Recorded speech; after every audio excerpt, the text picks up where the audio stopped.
There was also this one guy during this great uproar, where David was about to be dethroned by his own family, his own son. That this one person came here from the side. Nobody even knows him, and he comes, his name is Shimei, and he says to King David, he says, and he curses him, all kinds of curse words. I don't want to even think, I don't know how the Hebrew people cursed, but he curses David. And David's generals wants to kill Shimei, but David said, no, let's treat him with mercy. Let's be forgiving towards him. Let's have humility. The point I'm making is a clean heart is a forgiving heart. God answered David when he prayed, create in me a clean heart, renew in me a right and steadfast spirit. And we see it in the dealings with David and how he has a forgiving heart. What does it mean to forgive? Have you ever wondered about that? How would you define forgiveness? Let's look at the meaning of forgiveness and forgiving people, and let's make it really practical. Mothers, I do this in honor of you this morning. Amen. To be honest, I had this sermon prepared coming from the book of Esther, but the closer I got to the weekend, the louder I sensed the Holy Spirit wanting me to continue to talk about forgiveness and focus on this aspect of forgiving people. So what does it mean to forgive people?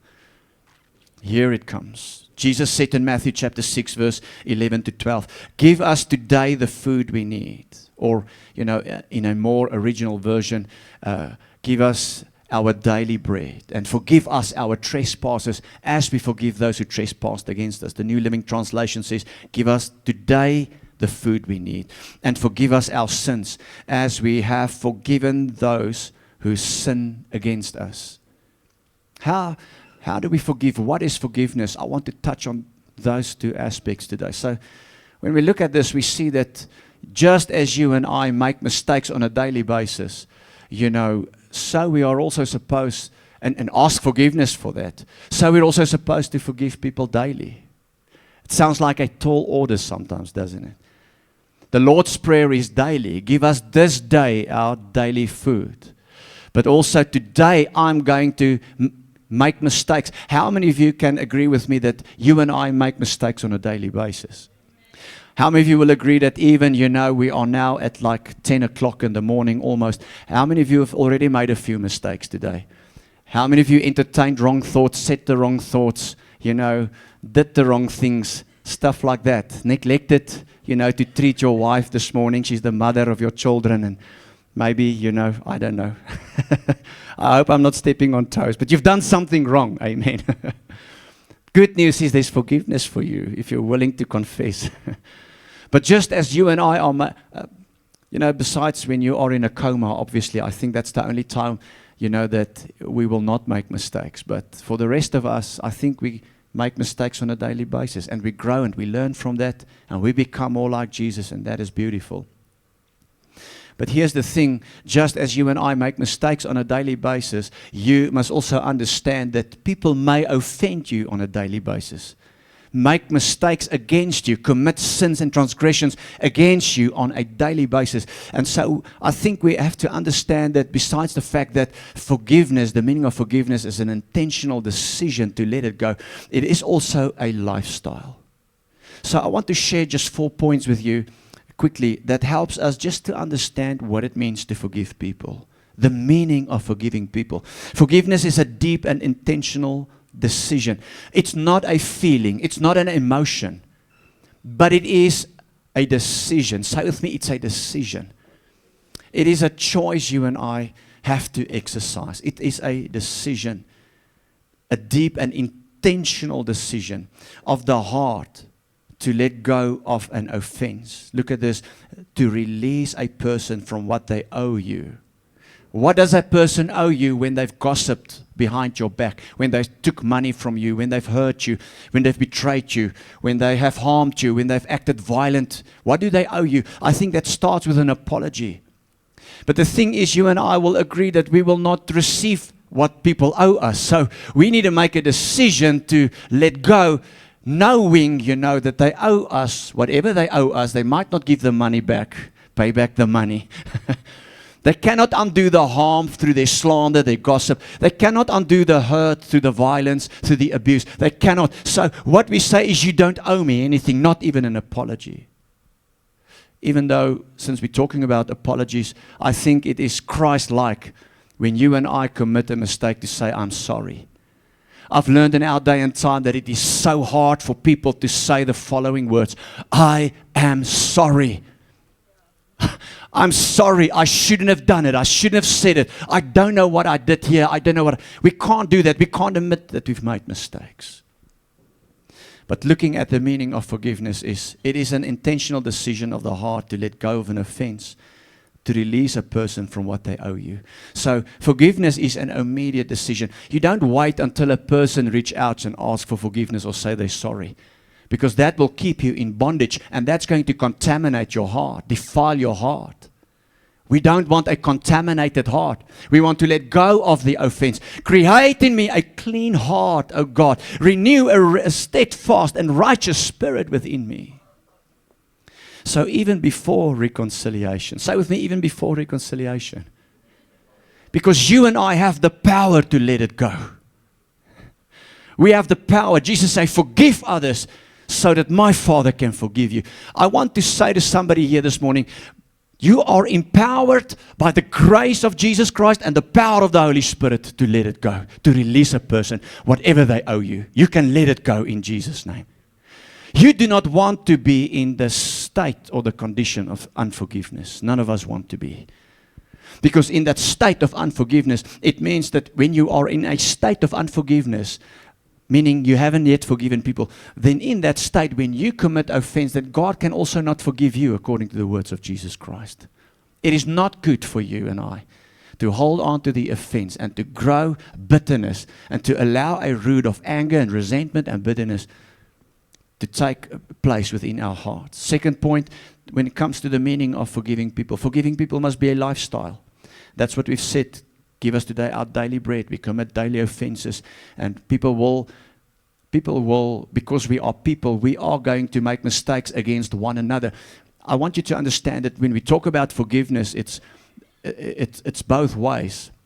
It's multidirectional. We commit offenses against others, and others commit offenses against us. But today we're dealing with you and I forgiving people, and therefore that is daily. As we sit here today, I tell you, none of us are so good that we've never harmed or sinned against or made a mistake against people. So just as we want and desire for people to forgive us, it must also be a lifestyle for you and I to forgive people and be willing to let it go. Forgiveness means to put or release the offense into God's hand and not take matters into our own hands. Have you realized, that when we try to sort things out, that we make a mess of things? How many of you will agree that we can quickly make a mess of things? So the good news is we can immediately release the offense into the hands of God. And some of us here this morning, you need to put it in the hands of God. You have tried to work it out. You've tried to figure it out. You have tried to call. You've tried to reach out, and it did not work. But now come, put it in the hands of God. Forgiving people, say, Lord, I let go. I put it in your hands. While looking at my own heart, that whenever they are ready or whenever it's God's time, you know that the process of reconciliation can possibly start. Sad news is that there's not always a process of reconciliation. That does not keep you and I in bondage if we are willing to let it go and to put it in God's hands. Forgiveness does not mean pretending that it never happened. If you pretend it never happened, if you pretend you did not get hurt through that, it will contaminate your heart. Because a root of bitterness will grow in your heart. Cannot pretend that it never happened. It did happen. Bring it before God. Speak to somebody. Get it off your heart. Get counseling. Ask the Holy Spirit to heal you. Work towards restoration between you and Jesus, the people that the Lord places within your life. Forgiveness does not mean that we are not cautious. So it doesn't mean when you forgive a person, that you are a fool. Fooled me once. Shame on you. Fooled me twice. Shame on me. So we turn to a person sitting next to you, tell them, I'm no fool. Die kindertjies van Jesus is nie poppos nie. Okay, so the fact that I forgive you doesn't mean that now I will not exercise caution. Are you learning something? You're so quiet. Forgiveness does not mean that we're not cautious, that we don't learn from the mistakes or the offense, and that we don't understand, okay, this is what you can do, what you're capable of. It doesn't mean that we don't learn anything, or that we just trust anyone again. No, I believe trust can come again if there's a proper process of reconciliation and repentance. Then trust can come again. So I want you just to understand what forgiveness is and what it's not. But once again, you and I have the power by the Holy Spirit and the grace of the Lord Jesus Christ to release people. And I believe God speaks to some people here today. And this is why the Holy Spirit impressed this word on me. God says, I want you to have a clean heart. I want you to pray like David prayed. Create in me a clean heart, O God, and renew a right and steadfast spirit within me.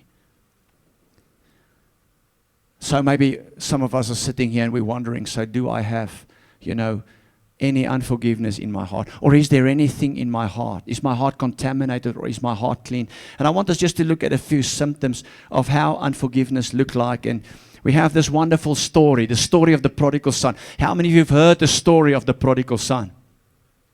And we know that it is a story of the love and the grace of the Father heart. But here's what we often neglect to talk about and to think about. And that is that the prodigal son also had a brother. And we don't know what his name is, but let's just call him the prodigal son's brother. And that is a powerful story and message in its own, because we see that the prodigal son's brother had a contaminated heart, church. There was unforgiveness, there was bitterness, there was resentment in his heart. The Word of God says in Luke chapter 15, verse 28 to 29, the older brother was very angry and wouldn't go in. That's to the celebration, to the feast.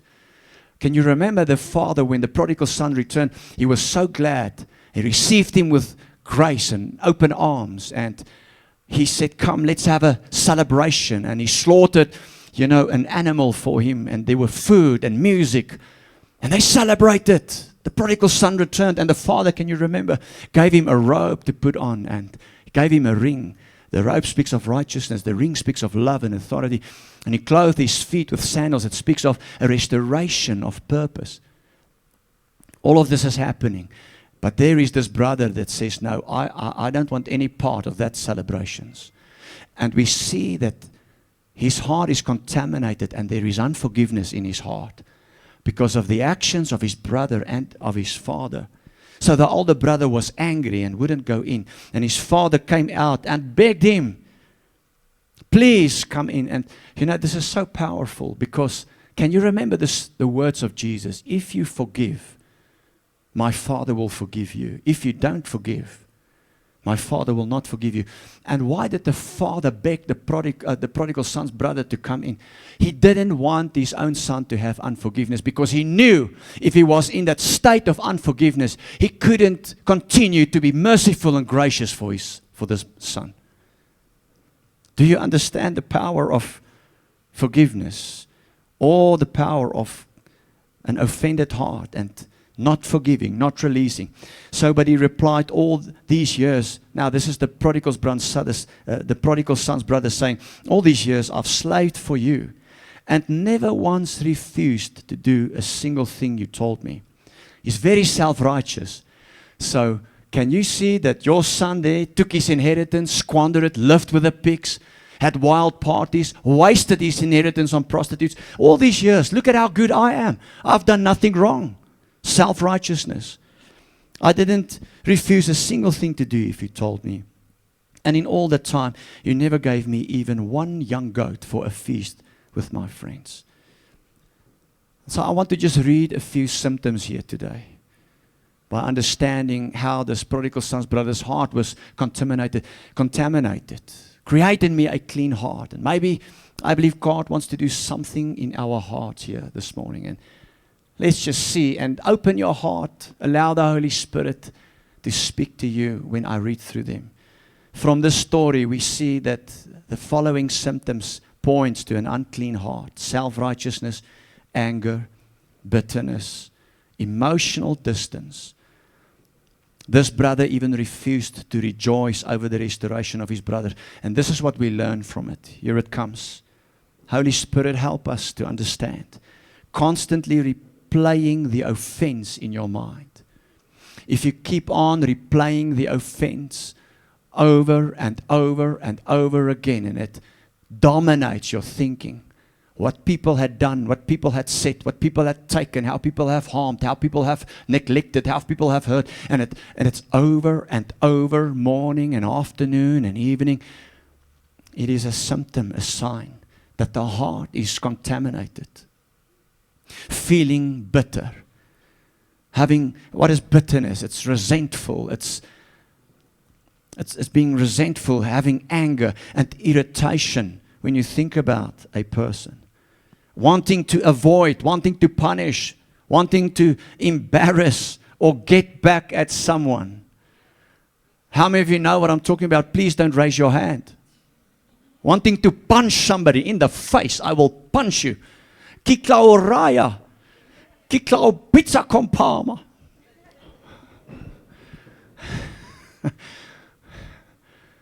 Now, I know none of you, but maybe somebody's listening over YouTube or Facebook, and maybe the Lord speaks to somebody in that crowd, not in this crowd.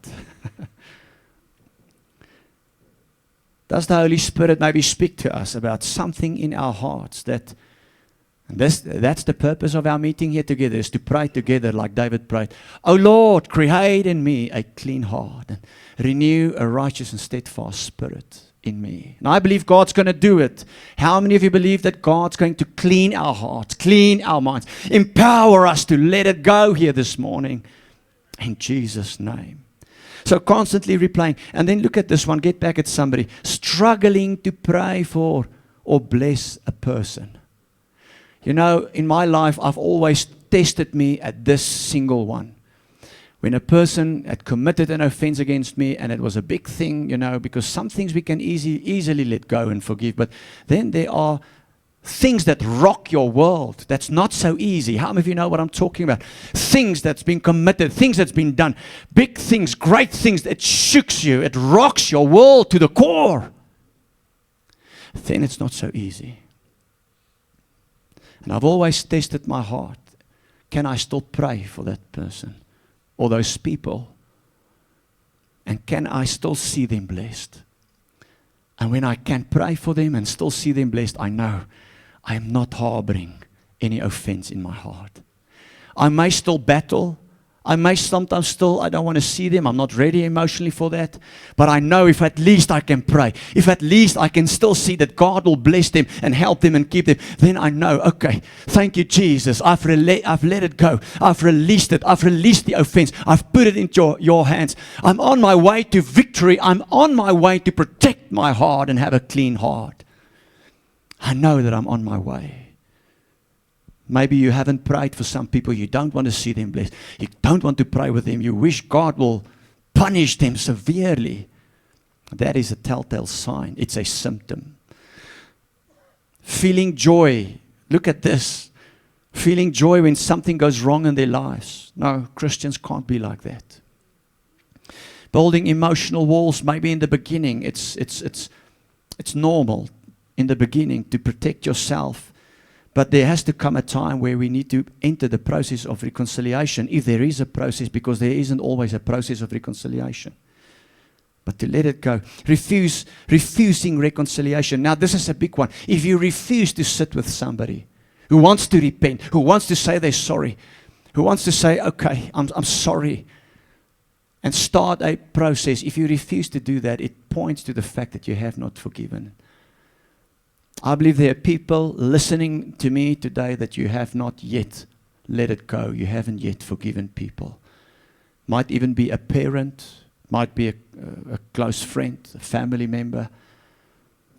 There's a reason God gave us this. And I pray that the Lord is going to show us through His Spirit, because we cannot leave this place today unless we haven't prayed like David. Create in me a clean heart, O God, and renew a right and steadfast spirit in me.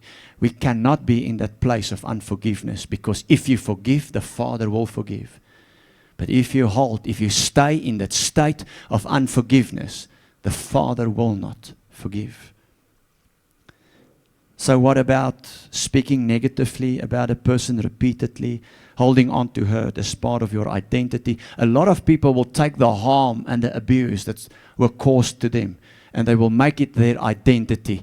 And that is now who they become. I deliver you of that crooked, bitter identity in the name of Jesus Christ. You can use it for a testimony, but it's not your identity in Jesus' name. Becoming cold, cynical, distrustful towards others because of past pain. You know, you see people that walk around with bitterness in their hearts, contaminated hearts. They're critical, they're cynical, they're bitter. They don't have hope, they don't have joy, they don't have peace. Everything is negative. Show me a critical, cynical, bitter person, always sees the negative in life. And I can tell you, the problem is somewhere they got hurt. Create in me a clean heart. But this morning, I believe God's coming through the power and the presence of the Holy Spirit and just touch our lives and bless our hearts. May the Lord heal your heart this morning. May the Lord empower you this morning to let it go and to receive the fullness of what God has in store for you. May the Lord restore every person in this place today in Jesus' name. How did Jesus forgive? Before we conclude, Matthew chapter 8 verse 21 to 22, Peter came to Jesus, and I think that Peter wanted to punch somebody in the face here. Because just out of the blue, he comes to Jesus one day and said, Lord, how many times am I supposed to forgive? 7. And look at Peter, he's very spiritual with Jesus. Have you noticed sometimes when you speak to people, they can become so spiritual. They've seen angels, they've had a dream. But you can't connect because they always see stuff and hear stuff that's going too high for you. Okay, not in this church, but I've had that. But Peter, what I like about Peter, he was this straightforward person, but I see a little bit of spirituality or religiosity here. He says 7 times because 7 speaks of the number of completeness. And then Jesus comes. And like I say, I believe Peter really had it in. He was fed up, sick and tired. I think it was maybe one or more than one person. So because it's so out of the blue that he just asked this question. It does not even fit into what comes before, the passages before, the passages after. It's just like typical Peter. Lord, how many times am I supposed to forgive? I'm tired of this person. I want to punch this person in the face. I don't want this anymore. 7 times, Lord, is that enough? Peter's sounding very holy, very religious. And the Lord Jesus just gives him a simple answer. He says, no, Peter, not 7 times, but 70 times 7. Hello, somebody. I don't believe we are capable of doing this, to be honest.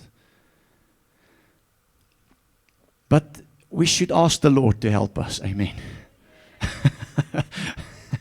Come on, let's be honest for a moment. That's like that one time when the disciples said to Jesus, but who can then be saved? When Jesus said this, I thought, Lord, maar hoe gaan ek dan nou gered word? Dis te moeilik. How can I be saved? This is too difficult. But it's not in our own power. It's not in our own strength. But if we pray, create in me a clean heart, O Lord, and help me.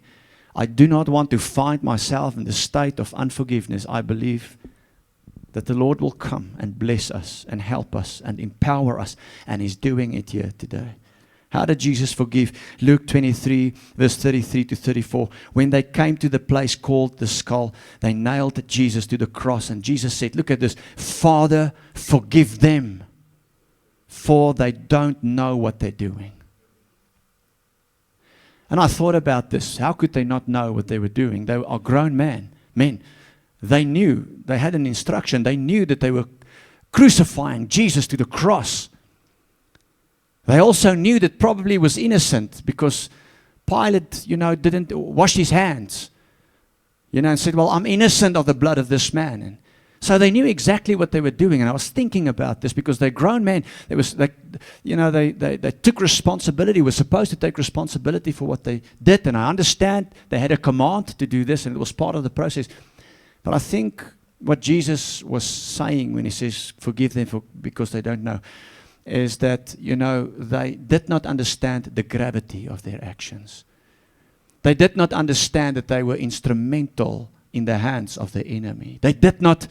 Have you ever noticed people coming and they do stuff and they say stuff and there's betrayal and hurt and abuse and harm, and it's like there are grown men and grown women, they know exactly what they're doing, but they do not know the gravity of the consequences of what they say and how they behave and how they act and how that can completely destroy my life. Instrumental in the hands of the enemy. It's like, forgive them, Lord. I can see they don't understand what they're doing to me. That's how Jesus forgave. Jesus put them even on the level of those people. He tried to understand where they were coming from. I think that's what he's saying here. I think that's tough. There are a lot of people here this morning that, maybe you've not even, I think many of us have not had maybe that such a big offense committed against us. But I think there are people here this morning that were really hurt, that were really, that you've experienced actually the attack of the enemy. What people didn't say, you can actually describe as demonic that had taken place against you. And for those people here this morning, I just want to say, Jesus is here to create a clean heart in you, to restore your life and to bless your life and to set you free from being a captive of what people had done in your life. In Jesus' name. So how do we forgive? Colossians 3:13, make allowance for each other's faults and forgive anyone who offends you. Isn't it beautiful? We must make allowance. We are going to make mistakes. Come on, turn to your neighbor, tell them, I know you're going to make a mistake. How did that feel? But come on, turn to your other neighbor, but say, but okay, I'll make allowance for it because it's Mother's Day. Hallelujah. Okay. But only because it's Mother's Day. No, tomorrow you must make allowance again. Because why? Forgiveness is a lifestyle, church. We are going to sin and people are going to sin against us. But we need to, by the power and the grace and the anointing of the Holy Spirit, say, create in me a clean heart, oh God. I'm ready to let it go. I'm not going to be caught up in this condition or the state of unforgiveness. Hallelujah. I am more than a conqueror in the name of Jesus Christ. You are not going to determine whatever you throw at me, where I go, how I'm blessed in Jesus' name. We have come to the end of it here today. Otherwise, this message serves no purpose. How many of you are ready to come to the end of it? How many of you are ready to say, create in me a clean heart, oh God. Oh, hallelujah. In Jesus' name, renew a steadfast and a right spirit in me, so that I am not in that poisonous, demonic state of bitterness and anger and resentment and unforgiveness, but I can live my life for the glory of God and experience every blessing and every good thing that the Lord has in store for me. That's what this message is all about. So quickly, 3 important points. How do I forgive? You decide today and the Lord will help you. To forgive continuously, to forgive with mercy, and to forgive even your enemy. Make that decision, make your mind up that you're going to forgive today. It starts with a decision. A second part of this conscious decision is then to release the offense. And this you do in prayer. So you make a decision, and then in prayer, what do? You make a decision to release the offense. You can say, Lord, I release that offense committed against me. I'm not going to wait for that person to say they're sorry. I release them now. I put it in your hands, as we've heard earlier. The person, and to surrender the pain. Don't forget to surrender the pain, the hurt, the harm, the hard stuff that you and I faced and went through, to put it in the hands of Jesus. Because if you try to hide that, you will contaminate your heart. It will grow a root of bitterness. Put the pain in God's hands. Put the hurt, put the harm, put the embarrassment. The Spirit of the Lord said, some people sitting here this morning, you've been embarrassed. You've been ashamed by what was done against you. You didn't even have words, and you couldn't even fix it. Thank God. Don't worry about your reputation. God will protect it. God's going to restore you. People will know that they were in error. Come to Jesus in prayer. The person, and surrender the pain to God in prayer. Surrender everything. The person, the pain, the offense. Say, Lord, they owe me nothing, even if it's money. I say, even if it's money. There are people you have borrowed, lent money to people, and they haven't paid you back. And when you think of that person, there's resentment in your heart. You have to let it go. What they owe now, they owe to Jesus. They don't owe it to you anymore. Don't tell me, but it's a principle they must pay back. I will never let it go. No, come on, make a decision to let it go. Your heart is contaminated. Your heart is unclean. God wanted to bless you more. He wanted to do something greater within your life. But you're holding. He says, as long as you hold on to this, I cannot do what I want to do in your life. Let it go, even if it's money. So many Christians are bitter because of people owing them money, owing them stuff. Come on, just let it go. And say, Lord, as from today, create in me a clean heart. Renew a steadfast and right spirit in me. I don't look at people anymore. I'm free from people. I look at you, Jesus. Then there's something I just want to say here. Maybe let me not say that here this morning. It's Mother's Day. I'm going to spare you this. Now you wanted to hear it, but no, I'm not going to do it this morning. I'll say it at another time. Not today. It's time to forgive. Just a side note, and be open to reconciliation. Because if you're not open to reconciliation, then the problem lies with you. It points to your bitterness, your pain, your unforgiveness. And can I say that any process of reconciliation is never easy. It's never easy to face those who've harmed and hurt and abused and shamed. It's never easy, but be open to the process of reconciliation. Just a side note, I've said it earlier, before we conclude, this doesn't mean that we put ourselves in the situation to be betrayed, get hurt, to be abused, and to be robbed over and over again. But it does mean that we don't allow the state of unforgiveness to return. Because the problem with the state of being unforgiving means that your heart is contaminated. If you cannot forgive, God cannot forgive you. Do you understand it here this morning? Think of the words of Jesus. If you forgive others, God will forgive you. If you don't, no ands or ifs or buts or conditions or merits. If you don't, my Father will not forgive you. In conclusion, and we can pray. Let's pray together. Lord, create in us a clean heart. It is time to let it go.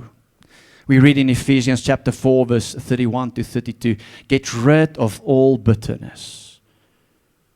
Look at this, get rid of. Whose responsibility is it? You and I need to make a decision. The Lord says it's your responsibility to get rid of it. If you take the first step in prayer, I will help you. I will support you. And the Holy Spirit is here to make it happen in Jesus' name. Get rid of bitterness. There are people who's bitter.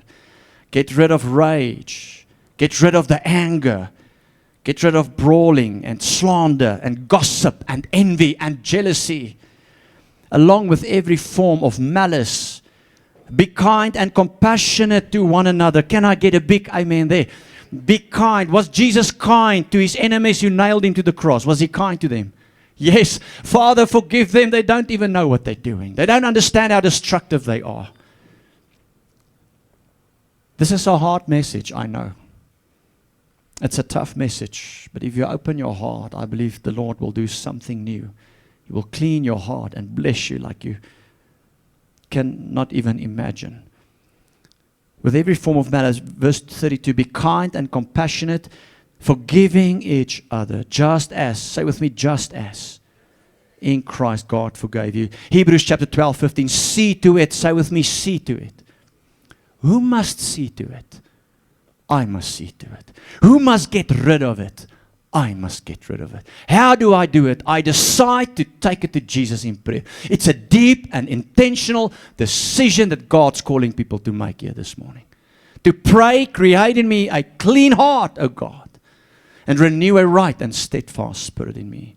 Proverbs 4:32. Okay, Hebrews 12:15 says, see to it that no one falls short of the grace of God, and that no bitter root grows up to cause trouble and defile many. If you harbor a root of unforgiveness and bitterness, it will have many negative consequences, even though you are not responsible for the initial offense. But you will become the instrument in the enemy's hand. Proverbs 4 verse 23 says, watch over your heart with all diligence. Protect your heart. Create a clean heart. For from it flows the springs of life. In Jesus' name. Let's close our eyes. Father, this morning we give you all the praise and all the glory. And Father, just as I've experienced in the week that I must come and bring this message, while I was preparing a different message for today, Lord, that I've felt in my heart that this was what I was supposed to come and say. I now pray that you prepare every heart, Lord, and that the Holy Spirit will convict and convince this morning if there is anything in our hearts, because, Lord, we do not want to leave this place, if this is the message, Lord, with a contaminated heart. And therefore I pray for every person, and that the Holy Spirit will now come and prepare every heart and speak to every heart and every mind. And if there is something that we're still harboring, some anger, some bitterness, some resentment, some unforgiveness, some jealousy, some envy, some criticism, some cynical, hardened hearts, Lord, amongst us, we pray that you come and convict us, Holy Spirit, so that we can let it go, so that we can put the offense in your hands this morning. So I pray for us as a church and everybody listening.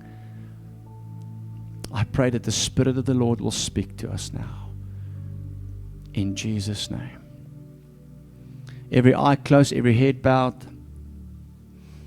This is the moment of truth. Are you ready to pray what David prayed? If you are ready to pray what David prayed, and you really mean it this morning, and you receive this message, and I want you to take a step of faith and just stand with me, and I'm going to lead you in the prayer of David. And we're going to trust the Lord to come and create a clean heart within us. Let's do that now.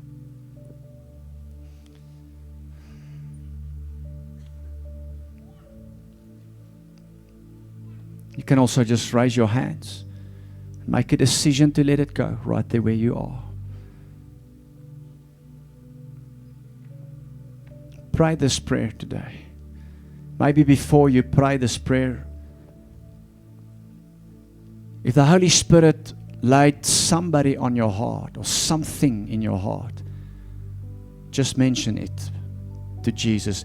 Make an intentional, deep down decision today that you will not carry this thing out of this church. But after today it's done and said, I almost want to say you're never going to talk about it again.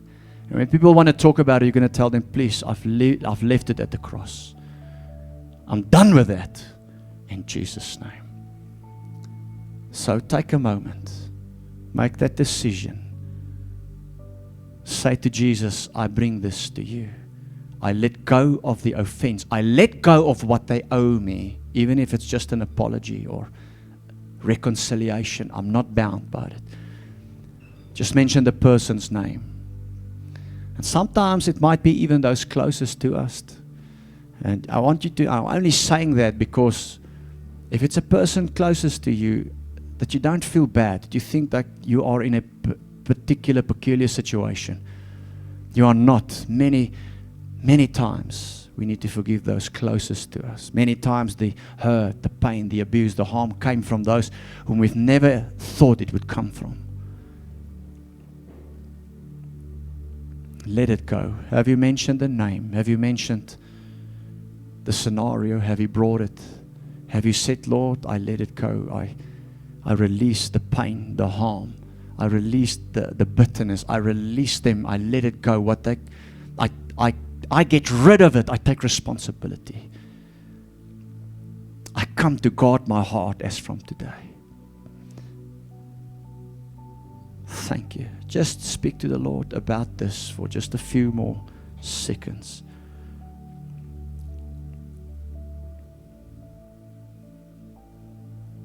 Ask the Lord to heal your heart, to restore your heart.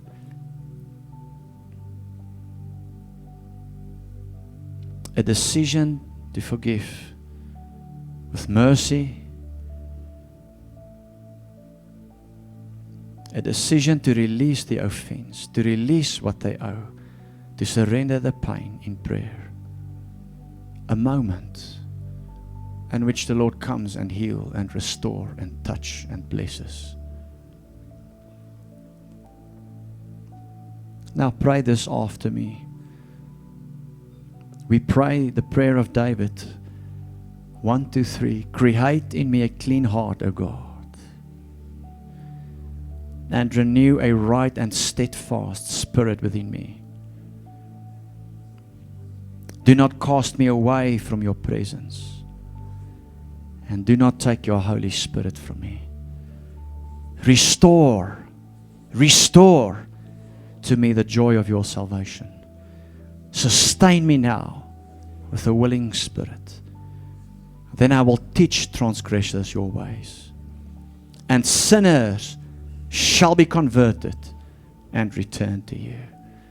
Father, thank you for every person this morning that prayed. Say, Lord, create in me a clean heart. Help us to be a forgiving people, a loving people, a compassionate people. Lord, it's easy to pray and say that. We know how tough and hard it might be, even for Christians. We cannot do it in our own strength. We pray for the wisdom. We pray for the power of the Holy Spirit to come upon us this morning, Lord. But one thing we come in agreement with, we cannot harbor bitterness. We cannot have defiled, contaminated, poisoned hearts. We cannot. We refuse to have it. Create in us a clean heart.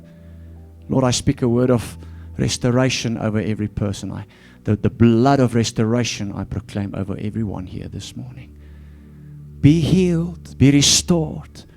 May your heart, and I want to remind you of the last place where Jesus shed his blood was when they pierced him with that sword in his heart, in his side. But we know it penetrated the heart because why? Blood and water came out. The water was because of that rapid beat of the heart. So we know the heart was penetrated. So he shed blood from his heart so that you and I can receive healed hearts this morning. Lord, I plead the blood of Jesus Christ over your people, that you do a complete work of restoration. Receive your healing. Even if you don't feel anything, just receive it by faith. I promise you'll never be the same again. If you receive it, say amen. Give Jesus a big praise in this place. Hallelujah.